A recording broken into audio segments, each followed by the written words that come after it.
Look at those moves.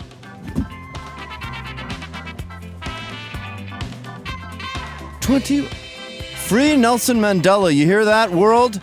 I want to get a t-shirt that says Free Nelson Mandela. Years in captivity, shoes too small to fit his feet. Did you hear that? Nelson Mandela had tiny shoes. His toes probably looked weird. That was a video that was popular, I think, in the 80s or something by the Specials, a multiracial ska music band that were very influential and helped free Nelson Mandela, who barely killed anyone and wanted to save the world.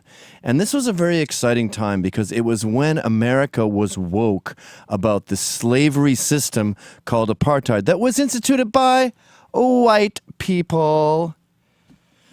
I hate racism, and racism is white people, so fuck white people.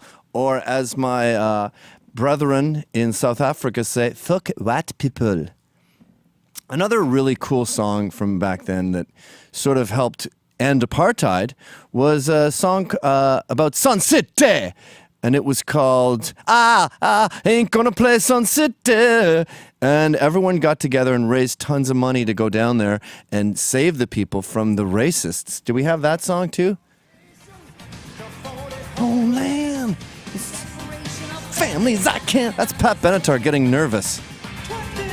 That's Gregory Isaacs, I think. I don't know who the hell that is. Listen to it. The Boss. Our brothers and our sisters in the back. Little Steven. Kumo D. Some guy with a baby. Cool baby.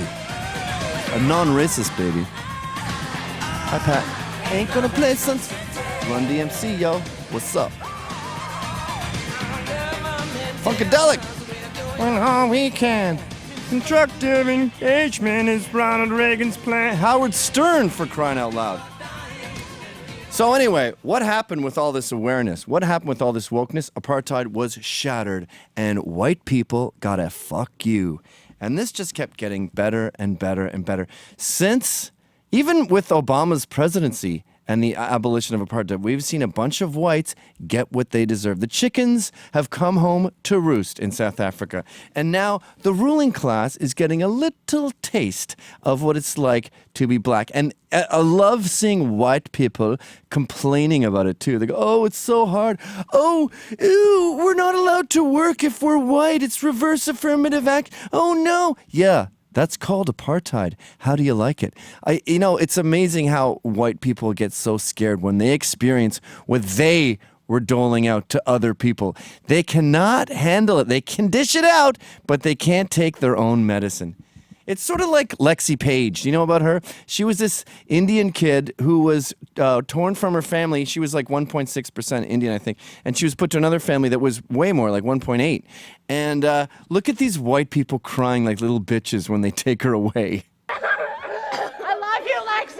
The family little Lexi has lived with was in hysterics in the driveway of their home in Santa Clarita, California, watching as she was placed in a car and driven. Oh, where my siblings? Yeah, that's what we did to the Indians. The Iqua Act is called revenge. That's what the only language white people understand is revenge. I'm glad that I drink that family's tears. Good.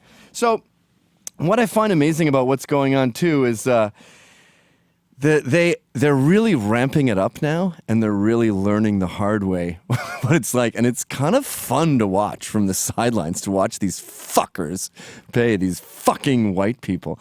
And of course, there's still horrible crime in South Africa that's black on black crime. But the best part about the black on white crime is the kind of insane torture it includes. Like, it's really intense stuff. They'll do something like they'll tie a guy up, some farmer. They love farmers because they can't get to them in time. They'll tie a farmer up, and then they'll, kill his kids in front of him and maybe cut them up or burn them. And then they'll rape the wife in front of the farmer, then kill them all, and then they don't kill the farmer. So he ends up killing himself. Taste of your own medicine much? I would kill to see one of these farmers like, oh no, my family, oh, boom. White racist brains splattered on the roof. Some of my favorite examples of this, though, this was good. This couple were attacked, and The pair were tied up and attacked with a blowtorch, being burned all over their bodies as they screamed for help on their remote farm. 150 miles from Pretoria. Ah! I'm burning! Ah! Or this was a good one. Look at this. They tie this guy up, and they this white racist fuck South African. They tie him up, and they rape his girlfriend in front of him, right? Then they tie her up, and they drown him. See, he ends up being the one that dies. Oh, this one's good too. Check this out. Some old bitch, some racist white bitch, South African, they tied her up, and then with power drills, they drilled into her body until she bled to death. Good. I'm glad that they're doing that. Fuck white people. Hey guys, thanks for watching. Please subscribe to Rebel Edge, where you can find all the videos that are exactly like this one, but different.